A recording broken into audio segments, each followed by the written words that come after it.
오늘 본문 5장 16절의 말씀에 세월을 아끼십시오, 때가 악합니다 라는 말씀이 있습니다. 세월을 아끼라는 말씀은 어떤 의미일까요? 대부분의 영어 번역본들에서는 시간을 다시 살아, 시간을 최선으로 사용하라, 모든 기회를 최대한 활용하라 라는 의미로 다양하게 번역이 되어 있습니다. 분명 세월을 아끼라는 말씀의 의미에는 시간을 허비하지 않는 인생, 또 모든 기회를 선용하는 의미가 분명 포함되어 있습니다.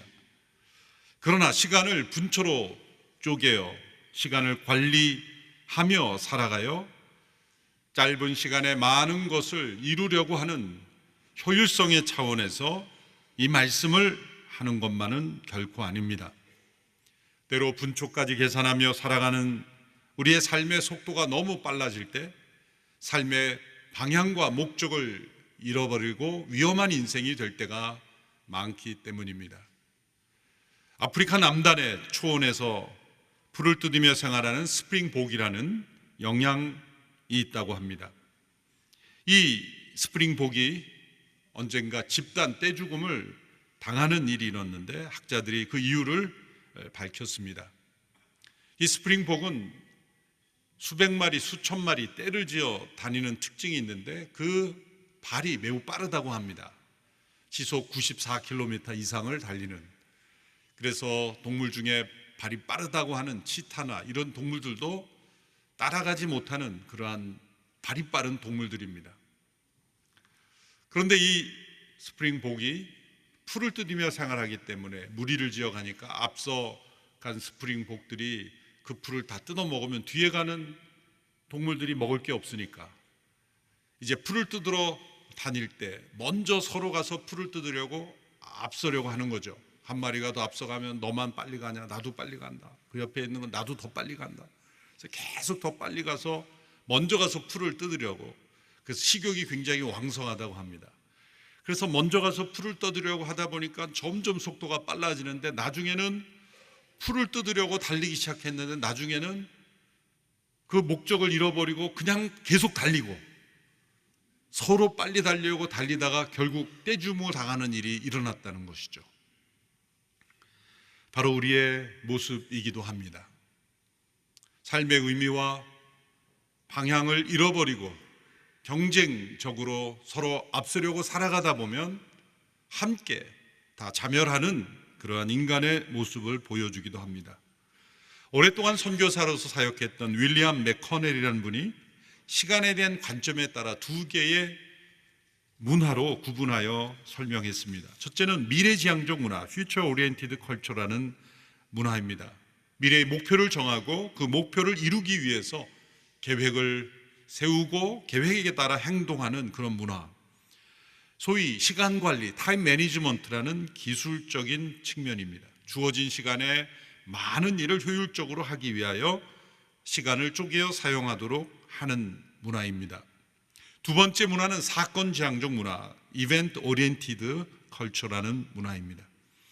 이것은 시계의 흐름에 상관없이 사건에 얼마나 충실한지에 더 큰 관심을 가지는 문화입니다.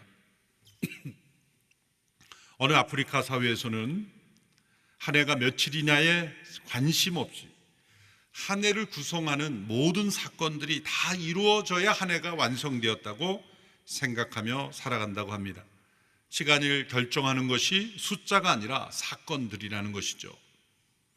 우리가 영어로 미래, future 그러면 더 좋은 긍정적인 것이고 또 이벤트 그러면 이벤트라는 어떤 부정적인 뉘앙스 때문에 후자가 더 나쁜 것이라고 볼 수 있겠지만 무엇이 더 성경적이냐 할 때는 이분은 더 후자 쪽이다라는 것이죠. 헬라어에서도 이 시간이라고 번역될 수 있는 두 단어가 있는데 하나는 크로노스와 카이로스. 여러분이 한 번쯤은 들어보셨을 겁니다. 이 크로노스라는 단어는 시계로 측정할 수 있는 계속 흘러가는 시간을 의미합니다. 소위 캘린더에 우리의 시계로 측정할 수 있는 시간이죠. 이 크로노스에서 영어로 크로놀로지, 연대기 이런 단어들이 파생됐습니다. 카이로스란 어떤 사건을 통해 목적이 이루어지는 시간을 의미합니다. 세월을 아끼십시오라고 할 때 오늘 본문의 헬라어에 세월은 카이로스가 사용되어 있습니다. 크로노스가 아니라 카이로스의 복수형인 카이론이 사용됐습니다. 어떤 목적이 이루어지는 시간들이라는 뜻이죠. 그러므로 앞서 미래지향적 문화에서 소위 시간 관리란 측면에서 정해진 시간에 효율적으로 많은 것을 성취하기 위해 시간을 관리한다는 측면이 아니라 어떤 사건을 통해 목적이 이루어지는 삶을 추구하라라는 그러한 개념에서 카이로스를 아끼라, 다시 찾으라, 회복하라, 그것을 얻으라, 그런 의미로 말씀하였다는 것을 기억해야 합니다. 제가 2004년 사역에 몰두하고 있을 때 한 목사님 갑자기 유학을 떠나도록 조치하셔서 사역에 열심히 하다 갑자기 이제 미국 유학을 가니까 언어 준비나 여러 가지가 부족했죠. 시카고의 트리니티 신학교에 입학해서 공부를 하는데 여러 토론이나 또 과제물 내는 게 여의치가 않은 것이죠. 페이퍼를 제 시간에 내는 것이 도저히 벅차서 안 되는 상황도 있었습니다. 한 과목을 들었는데 그 교수님께 찾아갔습니다. 폴 히버트라는 교수님, 선교사 출신 문화인류학자인 유명한 선교사 출신 교수님이었습니다. 그분께 저의 사정을 말씀드렸더니 그분이 이렇게 대답해 주셨습니다. 과제 마감일이 있지만 그 마감일에 맞추어서 숙제를 내는 게 중요한 것이 아니라 당신이 과정을 통해 무엇을 배웠는가가 더 중요하기 때문에 나는 마감일에 꼭 맞춰야 성적을 주지 않고 마감일이 넘어도 나는 성적을 똑같이 준다. 당신이 학교에 적을 두고 있고 내가 살아야 있는 한 내가 성적을 줄 테니까 마감일에 맞추는 것에 초점을 두지 않고 당신이 무엇을 배웠는가에도 초점을 둬라. 제가 못 알아들었는가 의심이 들어서 여러 학계 선배 학생들에게 물어봤더니 그분은 사실이래요. 자기는 1년 뒤에 내도 똑같은 성적을 받았다는 거예요.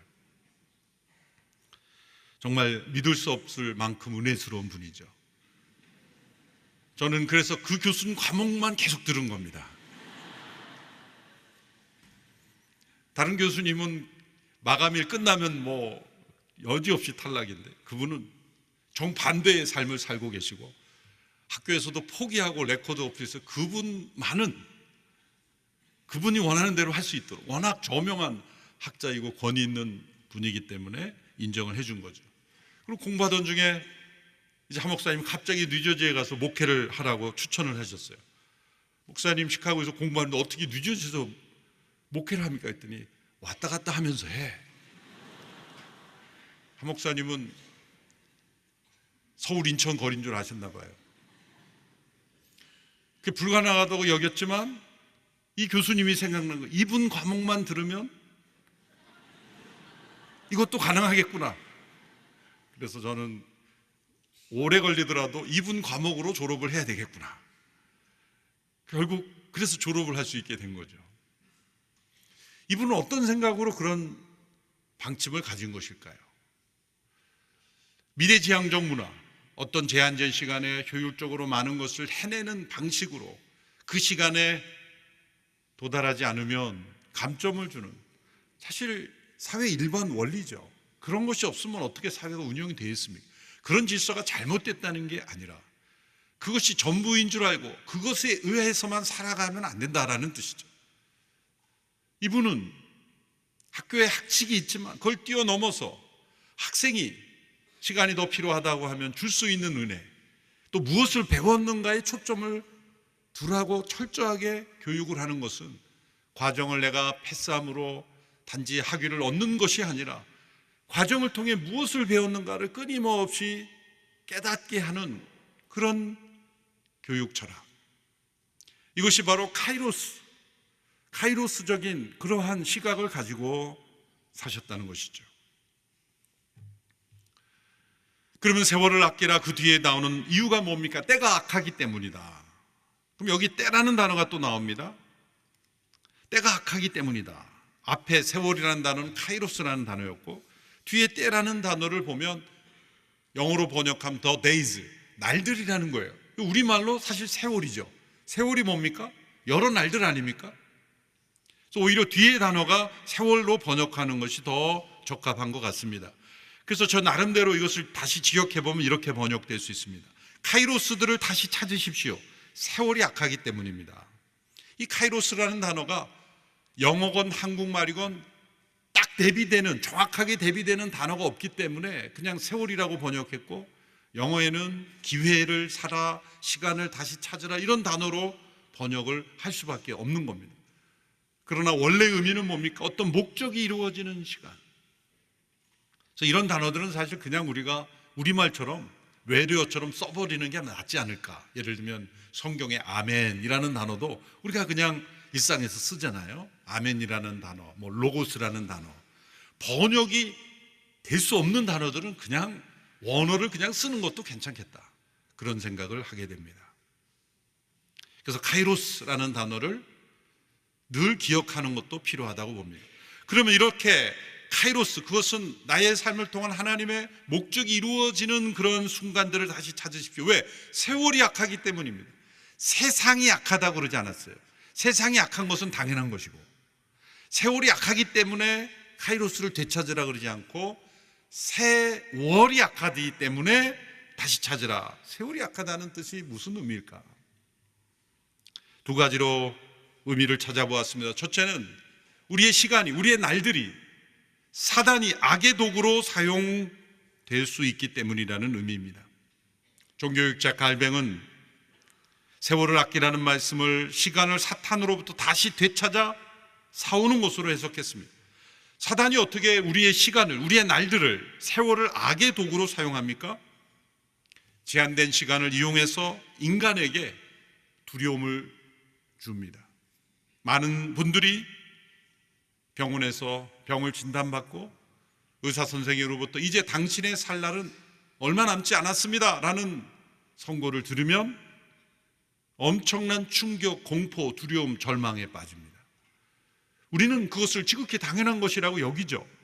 그러나 과연 믿음의 관점에서 그것이 당연한 걸까요? 두려움과 절망에 빠지는 것, 아무것도 염려하지 말라고 하신 하나님의 말씀에 어긋나는 것 분명 아닐까요? 왜 두려움과 절망에 빠집니까? 이제 얼마 살 날이 남지 않았다는 그 말에 우리는 사단에게 속을 수 있다는 거죠. 실제로 죽지 않을 수도 있고, 또 죽더라도 우리의 삶이 남은 여생을 두려움과 공포와 절망 속에 사는 것이 과연 믿음의 삶인가? 라는 것입니다.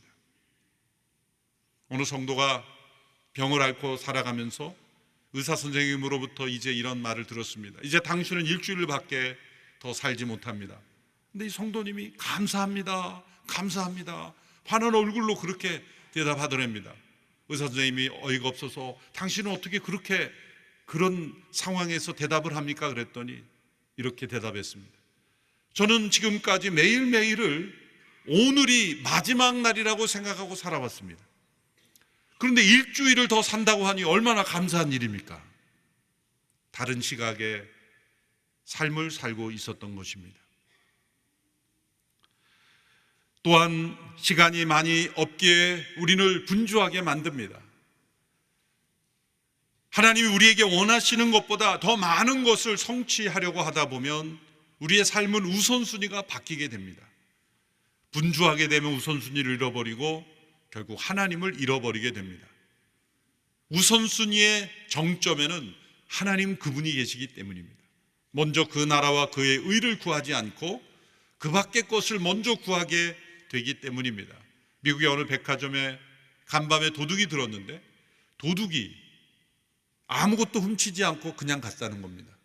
그런데 도둑이 해놓고 간 것이 있는데 모든 가격표를 다 바꿔놓은 겁니다. 아주 비싼 물건의 싼 가격표를, 싼 물건의 비싼 가격표를. 그래서 백화점이 개장한 지 한두 시간이 돼서야 그 사실을 알고 발칵 뒤집혔다는 소식이 있었습니다. 장난을 쳐놓은 거죠. 그런데 우리의 삶에 사단이 들어와서 우리의 삶의 우선순위와 가치를 다 바꿔놓는 겁니다. 제한된 시간이라는 그 시간을 사단이 이용해서 우리의 삶의 우선순위를 다 바꿔놓음으로 말미암아 사람의 생명을 앗아가고 무가치하게 만들어버린 마약을 비싼 돈을 주고 사는 그런 일들이 일어나는 겁니다.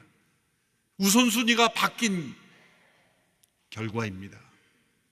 사단은 우리에게 주어진 제한된 시간의 날들을 이용해서 우리를 압박합니다. 사단은 그것을 두려움의 도구로, 분주함의 도구로, 공포의 도구로, 그리고 우리를 우선순위를 잃어버리게 하는 도구로 사용하는 것입니다. 둘째로, 사단이 시간을 악의 도구로 사용하는 것은 영혼을 잃어버리게 만드는, 영혼을 향하게 하지 않는다는 차원에서 악의 도구로 사용될 수 있습니다. 시간은 금이다라는 말은 세월이 악하다는 대표적인 증거입니다. 어떻게 우리는 이 악한 세월에서 승리할 수 있을까? 우리의 모든 시간은 영혼을 향해 한다는 것을 잊지 않을 때입니다. 영혼을 바라볼 때 우리는 시간을 다시 살 수 있습니다. 우리는 영혼을 생각할 때 시간이 계속되는 것을 영혼이라고 생각하지만 시간과 영혼은 질적으로 차원이 다른 것입니다. 기독교 역사상 시간과 영혼을 성경적 관점에서 최초로 분류한 사람이 아우구스티누스입니다. 고백록을 쓴 사람이죠. 고백록에서 그는 자신의 죄와 허물을 고백했을 뿐만 아니라 자신이 깨달은 진리를 설명하는데, 시간과 영혼이라는 챕터에서 이 둘의 차이를 분명하게 구별했습니다. 그 챕터를 한 문장으로 요약하면 이렇습니다. 시간은 항상 머물러 있지 않고 과거, 현재, 미래로 지나가는 것이다. 지금 바로 현재는 곧 과거가 되죠. 미래는 바로 현재가 되고 곧 과거가 돼요. 이렇게 시간은 흘러가는 것이고 머물러 있지 않습니다. 그러나 영혼은 항상 머물러 있는 것이며 모든 것이 동시적으로 현재이다. 영원하신 하나님은 저 오래전 과거에도 현재로 계셨고 미래 시간에도 현재로 계시는, 어제나 오늘이나 영원토록 동일하신 분, 그분이 바로 하나님이십니다. 그 하나님께서 만물을 창조하시고 공간을 창조하시고 시간의 흐름을 창조하셔서 우리를 그 시간 속에 살아가도록 하셨습니다. 언젠가 이 시간이 끝날 것입니다. 하나님의 만물을 심판하실 때가 올 것입니다. 그때 우리 모두는 영혼의 세계 속으로 돌아가는 것입니다. 전도서 3장 11절의 말씀입니다. 하나님이 모든 것을 지으시되 때를 따라 아름답게 하셨고 또 사람에게 영혼을 사모하는 마음을 주셨느니라. 그러므로 이 시간 속에 살아가는 사람들은 시간의 한계에 늘 부딪히며 영혼을 갈망하게 되어 있습니다. 사랑하는 사람에게 최고의 표현은 뭡니까? 영혼이 사랑해. 하나님을 믿지 않는 사람들도요, 누군가 돌아가시면 이제 영원한 세상에서는 복되어 있기를 바라잖아요. 그렇게 성경에서 영혼을 믿으라고 하는데 안 믿다가 누군가 돌아가시면 영혼을 얘기해요. 내재되어 있는 겁니다. 왜 애굽의 문명의 피라미드를 만들고 무덤을 그렇게 거대하게 만드는 거죠? 왜 시체를 미라로 만드는 거죠?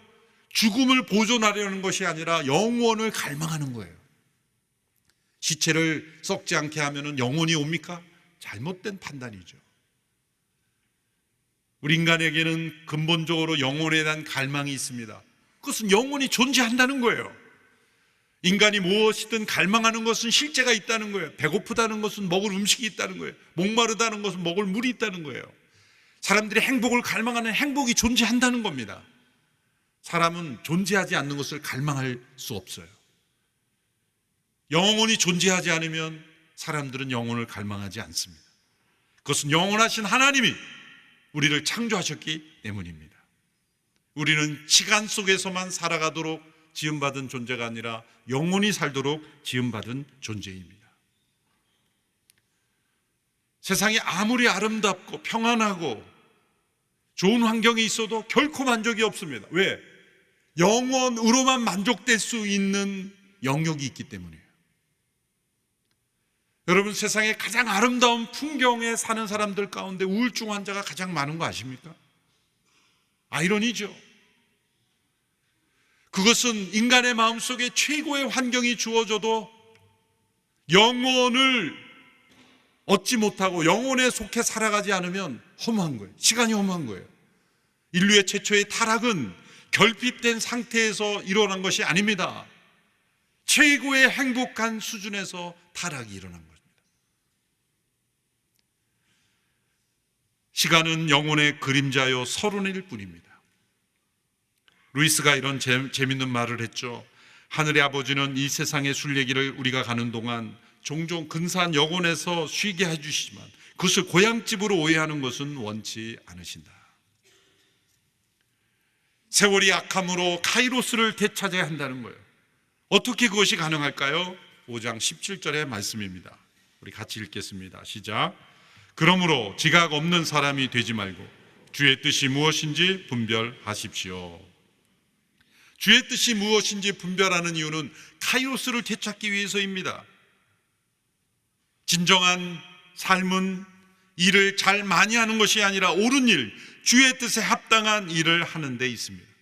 이 크로노스와 카이로스 모두 다 하나님께 주신 선물입니다. 우리는 흘러가는 이 크로노스의 시간 안에서 주의 뜻을 분별하여 카이로스를 이루는 삶을 살아야 합니다. 우리는 시간이 부족한 것이 아닙니다. 하나님께서 원하시는 일, 뜻하시는 일만 하면 시간은 결코 부족하지 않습니다. 예수님을 보십시오. 예수님이 육신으로서의 삶은 33세였습니다. 누군가 33세에 이 생을 마감한다면 아깝다, 너무 빨리 떠났다, 안타까워하지 않겠습니까? 예수님의 인생이 그러했습니다. 그런데 예수님은 십자가상에서 뭐라고 말씀하셨습니까? 다 이루었다.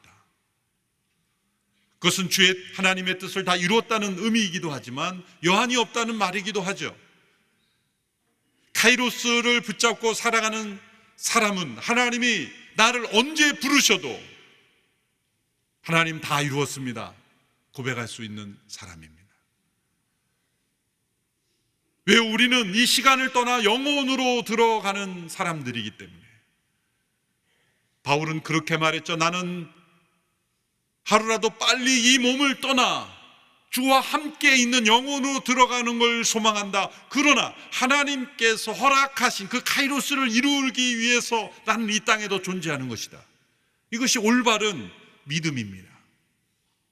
그러면 하나님께서 우리를 언제 부르시든 여한이 없는 인생, 카이로스를 찾고 주장하는 인생은 시간의 길이에 집착하지 않습니다.